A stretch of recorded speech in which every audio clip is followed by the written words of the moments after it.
Bayangkan Afrika Barat, pantai Atlantik yang panas. Ini Sierra Leone, negara pantai cantik dan bukit menghijau.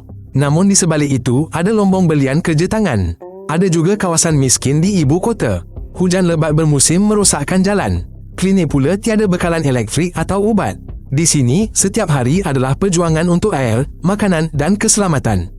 Untuk memahami Sierra Leone, kita perlu lihat bukan sekadar pemandangan. Kita juga perlu lihat cara hidup rakyat di tengah cabaran ini.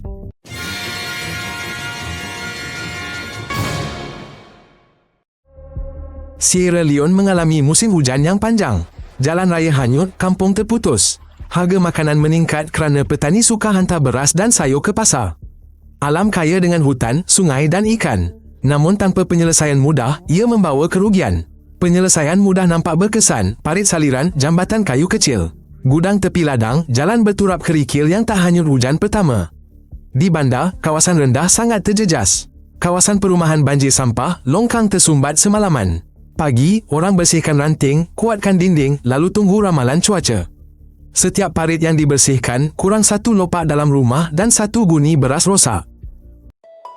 Freetown dibayangkan sebagai tempat bagi mereka yang dibebaskan dari perhambaan. Ini permulaan penting, namun kehidupan cepat bergantung pada bahan mentah dan harga luaran. Selepas merdeka, peraturan kekal lemah dan ekonomi sempit. Bila harga bahan mentah jatuh, bajet menguncup. Sekolah dan klinik lambat bayar, jalan rosak tunggu baik pulih. Dalam keadaan begitu, perjanjian tertutup dan lesen untuk kroni mudah berleluasa. Rakyat biasa terpaksa bayar lebih untuk urusan rasmi. Jalan keluarnya mungkin tidak dramatik, tetapi jelas. Perlu ada mahkamah yang berfungsi dan kontrak yang telus. Peraturan perniagaan mestilah mudah, tanpa campur tangan orang atasan. Semakin telus keputusan, semakin cepat wang sampai ke paip air dan lampu bilik darjah. Pada tahun 90-an, Sierra Leone dilanda perang yang teruk. Paling teruk, kanak-kanak terlibat. Mereka diculik, ditakutkan dan dipaksa berjuang.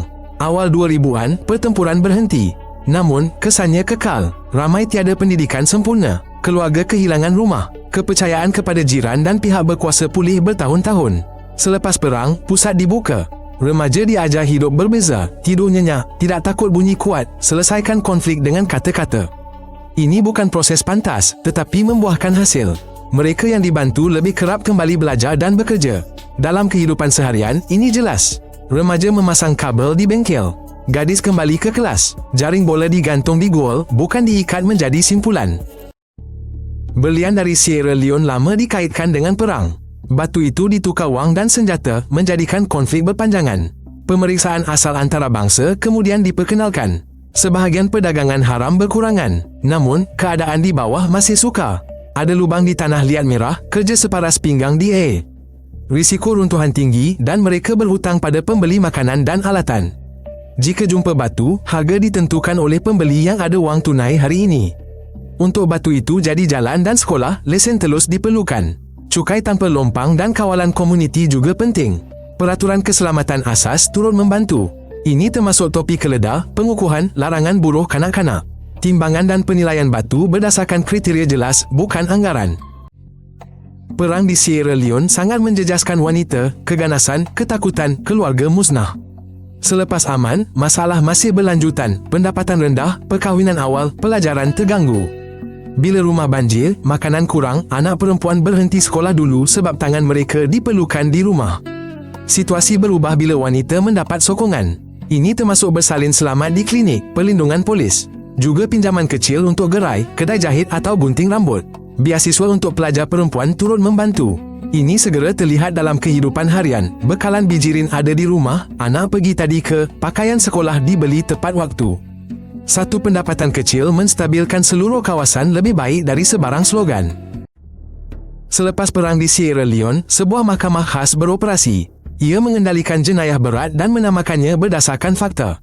Pasukan pengaman PBB memasuki negara itu. Mereka membantu mengumpul senjata, melatih polis dan menyokong pilihan raya. Pada awal 2000-an, tentera British menjaga ketenteraman di ibu kota.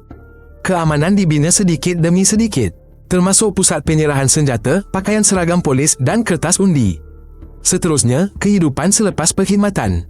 Kursus untuk bekas pejuang, kerja binaan dan ladang, serta nasihat perdamaian komuniti. Di sana, semua didengari dan ini meredakan ketegangan lebih baik dari retorik di dataran. Apabila sumber dana besar tetapi ketelusan rendah, skema-skema haram cepat terbentuk. Di Sierra Leone, lesen sering diberikan kepada orang dalam. Perolehan kerajaan dibuat tanpa sebarang tender yang adil. Laporan penting pula hanya tersimpan di dalam kabinet. Di peringkat akar umbi, ini dirasakan sebagai halangan. Sering perlu membayar untuk mendapatkan maklumat atau perkhidmatan. Juga beratur panjang dan sering disuruh datang esok. Penyelesaiannya mungkin membosankan tetapi sangat berkesan. Ia termasuk pendaftaran lesen yang terbuka dan telus. Audit bebas yang kukuh dan berkala amat diperlukan. Mesti ada syarat sama rata untuk semua perniagaan. Mahkamah pula perlu mendengar fakta, bukan pangkat atau jawatan. Alat digital yang ringkas turut banyak membantu. Contohnya, portal perolehan kerajaan yang telus. Pesanan SMS tentang belanjawan daerah sangat berguna. Juga perlindungan bagi pemberi maklumat pelanggaran. Apabila wang tidak hilang, ia secara harfiah menjelma. Ia menjadi paip air, lampu jalan dan anak tangga sekolah. Perlombongan harian di Sierra Leone melibatkan penyodok, ayak dan kemah di tepi lubang. Pasukan hidup dekat tapak, pinjam makanan dan alatan dari pembeli. Jika batu ditemui, harga ditetapkan cepat, selalunya menguntungkan pembeli.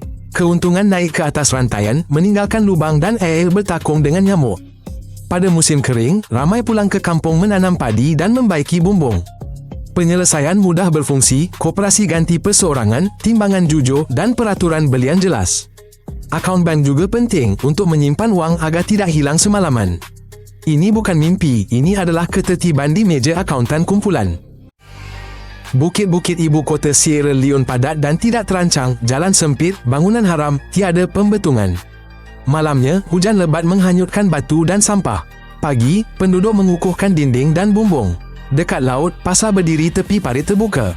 Air parit hitam dari sisa buangan. Kanak-kanak berjalan kaki ke sekolah, selalu tanpa sarapan.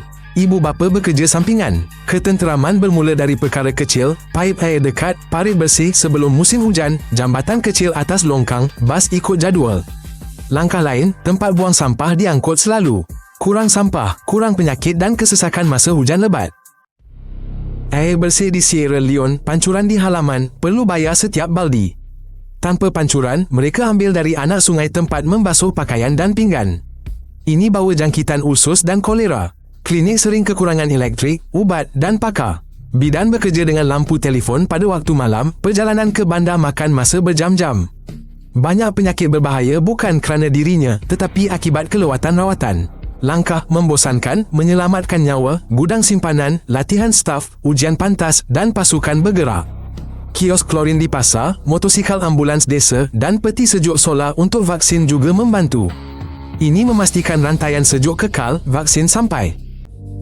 Ebola di Sierra Leone pada pertengahan dekad lalu. Ia ketakutan utama ketika itu. Pasar dan sekolah ditutup, sentuhan dilarang, pengebumian sukar. Wabak itu berlalu, namun memori tetap ada. Setiap tahun, demam lain muncul. Ia disebabkan oleh tikus. Negara itu melatih kaki tangan perubatan dan memperluas makmal. Mereka membeli sut perlindungan dan melakukan vaksinasi ikut nasihat doktor. Kuncinya ialah kepercayaan. Radio dalam bahasa tempatan membantu. Pendekatan dari rumah ke rumah dibuat. Simpan bijirin dalam bekas tertutup. Kurangkan sentuhan dengan tikus. Dengan ini, keluk wabak menurun lebih cepat. Di mana doktor didengari, kurang panik berlaku. Lebih ramai datang pemeriksaan tepat pada masanya. Hujan lebat di lereng Sierra Leone bukan sekadar lopak air. Ia adalah tanah runtuh yang boleh melenyapkan sebuah kawasan dalam minit. Ini pernah berlaku di pinggir bandar ibu kota dan orang ramai mengingatinya. Untuk mengelakkannya berulang, langkah mudah diperlukan. Jangan membina di lereng paling berbahaya. Gali parit sebelum musim hujan. Tanam pokok. Pindahkan keluarga dari zon risiko. Adakan latihan pemindahan. Isyarat awal juga berfungsi. Notifikasi SMS tentang hujan lebat, siren tempatan, teres di lereng bukit. Apabila pelan digantung di dinding sekolah dan diketahui oleh kanak-kanak serta orang dewasa, ia bertukar dari kertas kepada tindakan nyata. Elektrik di Sierra Leone tidak selalu ada untuk semua orang. Di ibu kota, generator berbunyi bising. Kedai-kedai menyimpan tangki petrol. Ini untuk elak makanan beku cair. Di kampung, malam hari diterangi pelita minyak tanah. Tanpa elektrik, pelajaran pendek. Bengkel terhenti. Makanan cepat rosak. Sebuah stesen hidro besar membantu. Projek baru sedang dibina dan dibincangkan. Buat masa ini, orang ramai guna panel solar dan sambungan kongsi. Apabila bekalan stabil, ia jelas kelihatan. Peti sejuk tidak mati malam. Bengkel berfungsi ikut jadual. Sekolah mengajar tidak dalam gelap. Meter prabayar dan mini grid di desa memudahkan bayaran. Ini juga kurangkan kerugian. Di pantai Sierra Leone, ikan ditangkap dengan perahu dayung. Jauh di gelap, kapal besar bendera asing menarik jaring berat. Ikan di pasar makin kurang dan mahal. Nelayan beralih ke pasir atau menebang pokok. Lindungi laut perlukan minyak rondaan, radar mudah, kontrak jelas dan denda yang benar-benar dibayar. Ini mahal, jika tidak laut akan kosong. Bila lesen telus, hasil tangkapan dikira, komuniti dapat bahagian ikan kembali ke jaring, wang ke kampung pesisir. Petang di jeti, gelak ketawa kedengaran, bukan hanya pertikaian harga ais. Harapan Sierra Leone adalah serangkaian langkah mudah, peraturan sumber asli yang jujur, jalan raya yang kekal, paip air dekat rumah, klinik berlampu, sekolah untuk semua, termasuk gadis. Maka, bukan sahaja misi kemanusiaan, bahkan pelancong akan datang ke sini, pantai, kehijauan dan cagar alam cimpanzi. Sebahagian perubahan sedang berjalan, sebahagian lagi dalam perancangan dan bergantung pada disiplin serta kewangan. Yang penting ialah mereka yang kekal membina hidup di kampung, tukang membaiki jaring di jeti, guru membuka kelas, bidan menghidupkan peti sejuk vaksin. Daripada butiran kecil inilah hari yang tenang tercipta.